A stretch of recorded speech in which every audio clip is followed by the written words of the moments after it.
Assalamualaikum warahmatullahi wabarakatuh. Salam sejahtera untuk kita semua.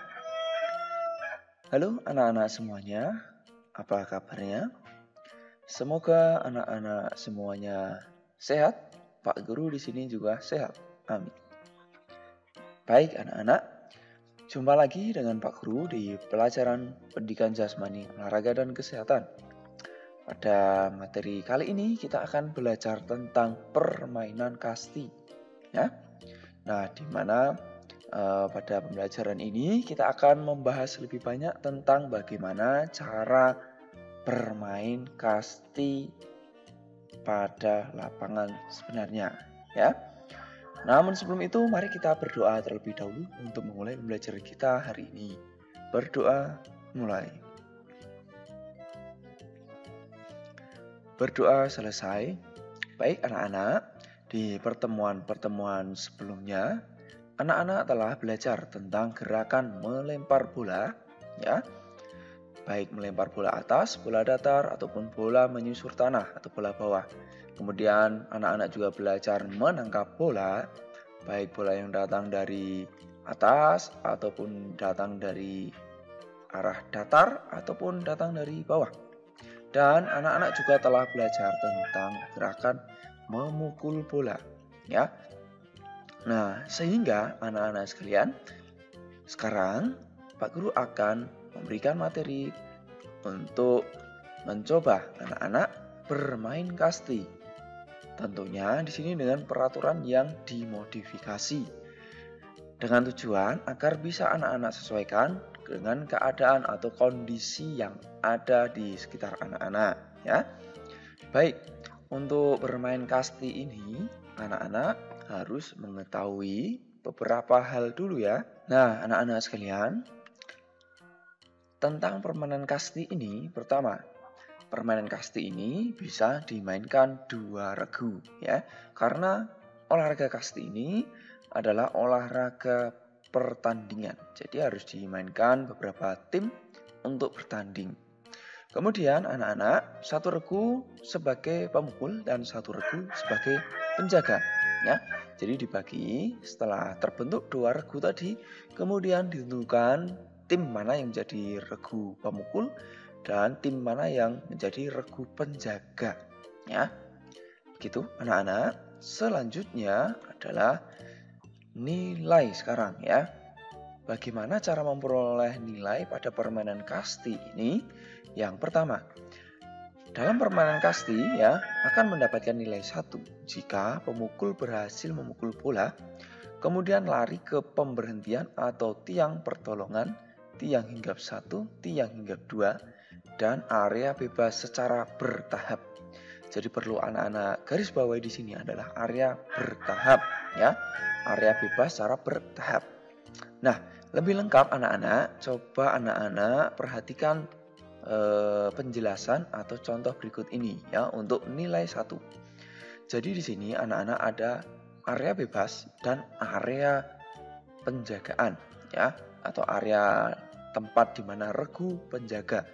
Dan di sebelah sini adalah area regu tim pemukul. Kemudian ada anak-anak bersiap memukul ya. Kemudian tim yang melempar adalah tim penjaga ya, jangan sampai keliru.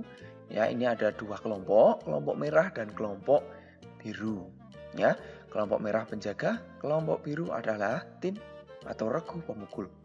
Dan di sana ada tiang perhentian 1 ya, ada bendera di sini dan tiang perhentian 2 di sana. Nah, nanti anak-anak berlari dari tiang perhentian 1, kemudian tiang perhentian 2, kemudian kembali ke area bebas. Yang lebih jelas, coba anak-anak lihat di sini ya, ada yang sudah melempar, kemudian bola dipukul, dan anak tersebut setelah memukul harus segera bergegas berlari menuju tiang pertama. Jangan sampai bola yang ditangkap oleh tim penjaga kemudian dilempar mengenai anak-anak. Itu harus berhati-hati. Nah, selanjutnya anak-anak ya, ini boleh dikembalikan ya. Kemudian akan ada pemukul berikutnya ya, atau pemukul kedua. Ya, tadi lupa ya anak-anak, harus ditentukan urutannya ya, siapa yang memukul pertama, kedua, ketiga, keempat, dan seterusnya. Begitu.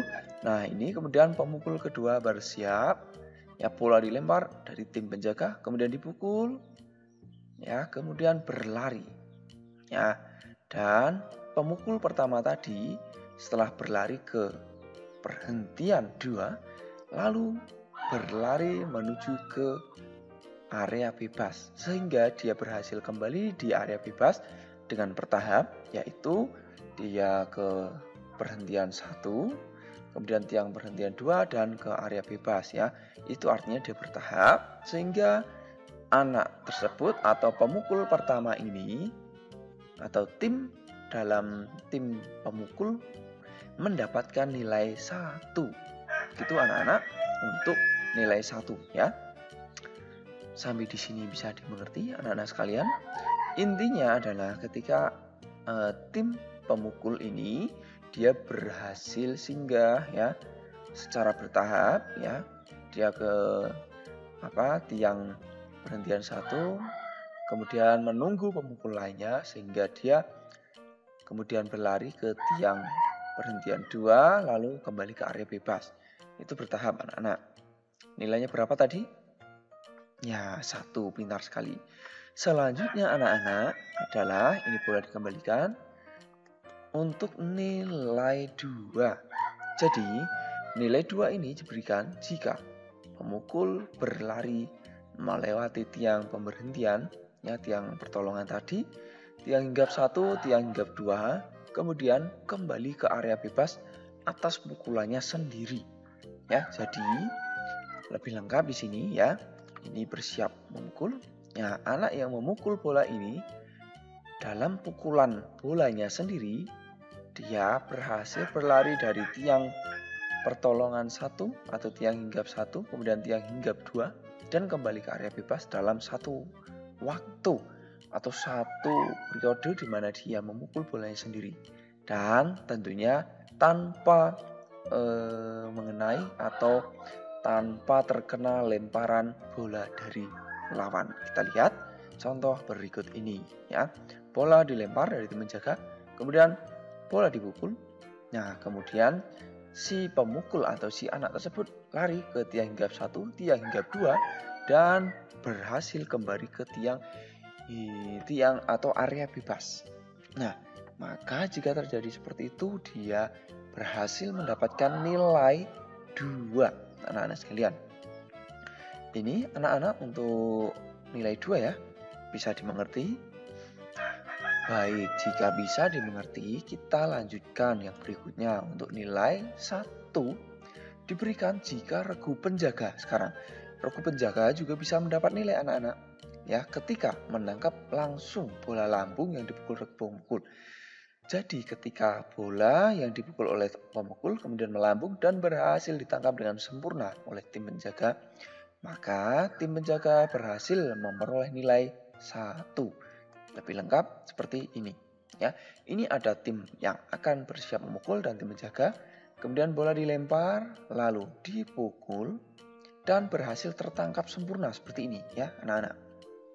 Nah, maka tim merah atau tim penjaga akan mendapatkan nilai 1 ya. Seperti itu anak-anak untuk cara bermainnya. Kemudian kita lanjutkan lagi ya anak-anak untuk peraturan berikutnya atau tata cara bermain berikutnya ya, yaitu pindah posisi. Bagaimana kapan terjadi pindah posisi, tim penjaga pindah menjadi tim pemukul dan tim pemukul pindah ke tim penjaga, yaitu jika salah seorang regu pemukul berhasil terkena lemparan bola ya.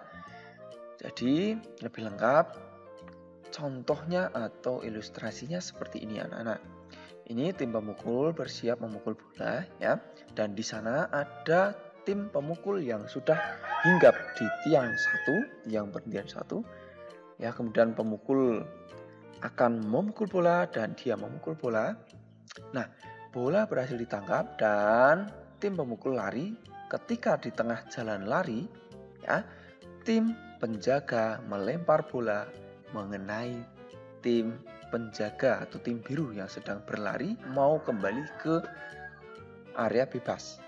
Nah, ketika terjadi seperti ini, dengan otomatis tim penjaga harus segera berlari menuju ke area bebas dan terjadi tukar posisi. Tim penjaga menjadi tim pemukul dan tim pemukul menjadi tim penjaga. Ya, tukar posisi. Kemudian tim yang menjadi tim pemukul sekarang menentukan siapa pemukul pertama, kedua, ketiga, dan seterusnya. Nah, jika terjadi pertukaran lagi untuk tim biru, misal tim biru berhasil melempar bola ke tim merah, maka tim biru melanjutkan, tadi sudah memukul sampai mana, kemudian dilanjutkan lagi ya. Seperti itu untuk tata cara bermain kasti anak-anak.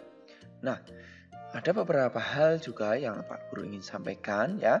Yang pertama ini mengenai lama permainan. Jadi permainan kasti ini bisa anak-anak sesuaikan ya, paling tidak 30 sampai 45 menit ya. Disesuaikan dengan keadaan atau kondisi anak-anak di rumah atau di sekitar ya. Selanjutnya anak-anak adalah tim yang menang adalah tim yang paling banyak mengumpulkan nilai. Jadi setelah permainan selesai atau dianggap selesai, kemudian dihitung.